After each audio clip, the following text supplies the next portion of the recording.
ಸಂಜೆ ಸುಮಾರು 6 ಗಂಟೆ ಬರ್ಮ್ಯಾನಟ್ಟಿ ಊರಲ್ಲಿ ಭೀಮಪ್ಪ ತಂದೆ ಯಲ್ಲಪ್ಪ ನಾಯಕ್ ಇವರ ಮನೆ ಮೇಲೆ ಕೆಲವು ಜನ ಹೋಗಿ ಅವರ ಮೇಲೆ ಒಂದು ಮಾರಣಾಂತಿಕ ಹಲ್ಲೆ ಮಾಡಿದ್ದಾರೆ ಮತ್ತು ಅವರ ಪ್ರಾಪರ್ಟಿಗೆ ಕೂಡ ಡ್ಯಾಮೇಜ್ ಮಾಡಿದ್ದಾರೆ. ಅವರು ಇವತ್ತು ದೂರು ನೀಡಿದ್ದಾರೆ. ಆ ದೂರಿನ ಆಧಾರದ ಮೇಲೆ ನಾಗರಾಜ್ ಬಾಳಪ್ಪ ನಾಯಕ್, ರವಿ ಬಿಜ್ಗಟ್ಟಿ, ಈಶ್ವರ್ ಶಿವಪ್ಪ ಮತ್ತು ಇತರರು ಇವರ ಮೇಲೆ ಪ್ರಕರಣ ದಾಖಲು ಮಾಡಲಾಗಿದೆ. ಇದರಲ್ಲಿ ಯಾರಿಗೆ ಬಾಡಿ ಇಂಜುರಿ ಇಲ್ಲ, ಆದರೆ ಪ್ರಾಪರ್ಟಿದು ಸಾಕಷ್ಟು ನುಕ್ಸಾನ್ ಇದರಲ್ಲಿ ಆಗಿದೆ. ನಾವು ಈಗಾಗಲೇ ಒಂದು ಸ್ಪೆಷಲ್ ತಂಡ ಮಾಡಿದ್ದೀವಿ. ಇದರಲ್ಲಿ ಆರೋಪಿ ಯಾರ್ಯಾರಿದ್ದಾರೆ ಅವರಿಗೆ ಬೇಗನೆ ನಾವು ದಸ್ತಗಿರಿ ಮಾಡ್ತೀವಿ. ಇತರರು ಅಂತ ಹೇಳಿದ್ದಾರೆ, 10-15 ಮಂದಿ ಇದ್ರು ಅಂತ ಹೇಳ್ತಾ ಇದ್ದಾರೆ. ಕ್ರೂಸರ್ ಗಾಡಿ ಇತ್ತು.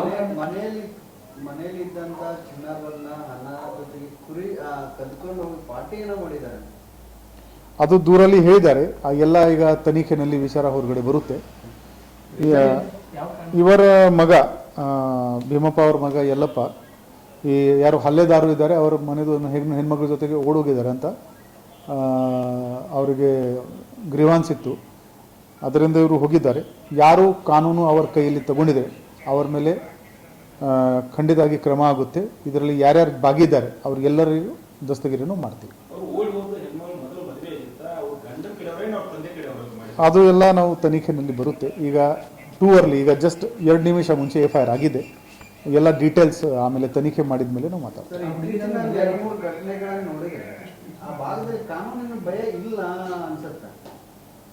ಇದು ಫಸ್ಟ್ ಫಸ್ಟ್ ಟೈಮ್ ನಾನು ಕೇಳ್ತಾ ಇದ್ದೀನಿ.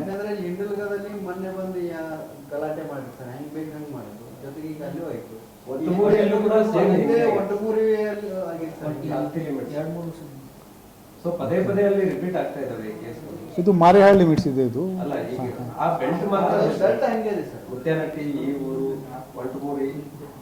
ಇಲ್ಲ, ಇದು ತಕ್ಷಣವೇ FIR ಆಗಿದೆ. ದಸ್ತಗಿರಿ ಕೂಡ ನಾವು ಬೇಗನೆ ಮಾಡ್ತೀವಿ. ಬರೋ ದಿನಗಳಲ್ಲಿ ಈ ಥರ ಘಟನೆ ಆಗಬಾರ್ದು.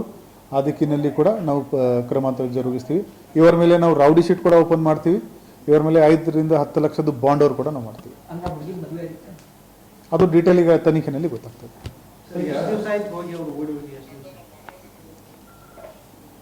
ಘಟನೆ ನಿನ್ನೆ ಆಗಿದೆ ಇದು ಹೊಡೆದಾಟ. ಅದು ಬಾಕಿ ಡೀಟೇಲ್ಸ್ ತನಿಖೆ ಆದ್ಮೇಲೆ ಹೇಳ್ತೀನಿ.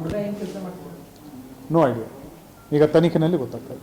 ಈಗ ಆ ಭಾಗದಲ್ಲಿ ಬಹುತೇಕ ಸಣ್ಣ ಪುಟ್ಟ ವಿಚಾರಕ್ಕೂ ಮನೆಗೆ ಹೋಗಿ ಅಟ್ಯಾಕ್ ಮಾಡಿ ಗಲಾಟೆಗಳು ಇತ್ತೀಚೆಗೆ ಆಗ್ತಾ ಇದ್ದಾವೆ.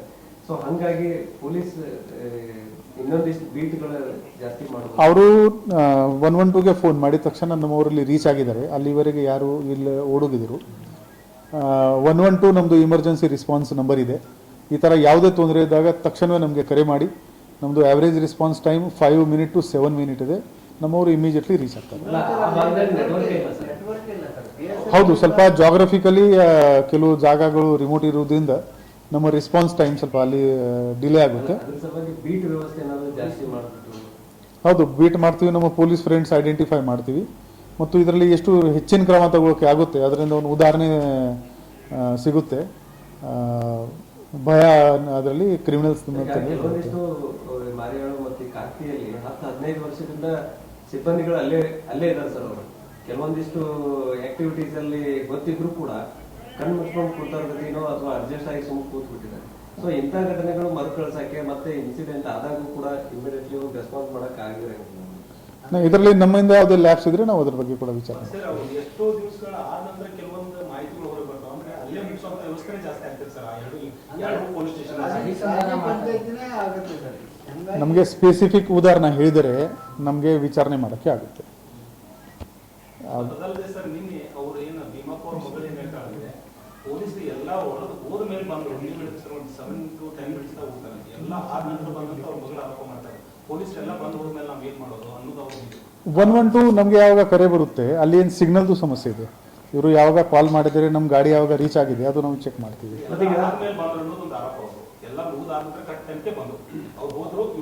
ಕಾಲ್ದು ಟೈಮ್ ಮತ್ತು ಅರೈವಲ್ದು ಟೈಮ್ ನಾವು ಚೆಕ್ ಮಾಡ್ತೀವಿ. ಪ್ರತಿದಿನ ನಾನು ಬೆಳಿಗ್ಗೆ ಚೆಕ್ ಮಾಡ್ತೀನಿ ಆವ್ರೇಜ್ ಟೈಮ್ ನಮ್ಮದು ಎಷ್ಟು ಇದೆ. ಆ್ಯಾವ್ರೇಜ್ ಟೈಮ್ 8-9 ನಿಮಿಷ ಮೇಲ್ಗಡೆ ಹೋಗಿಲ್ಲ. ಇದರಲ್ಲಿ ಕೂಡ ನಾವು ಚೆಕ್ ಮಾಡ್ತೀವಿ. ಸರ್ ಮಿಸ್ಸಿಂಗ್ ಕಂಪ್ಲೇಂಟ್ ಏನಾದರೂ ಆಗಿತ್ತು ಅವ್ರು ಓಡಿ ಬಿಟ್ಟು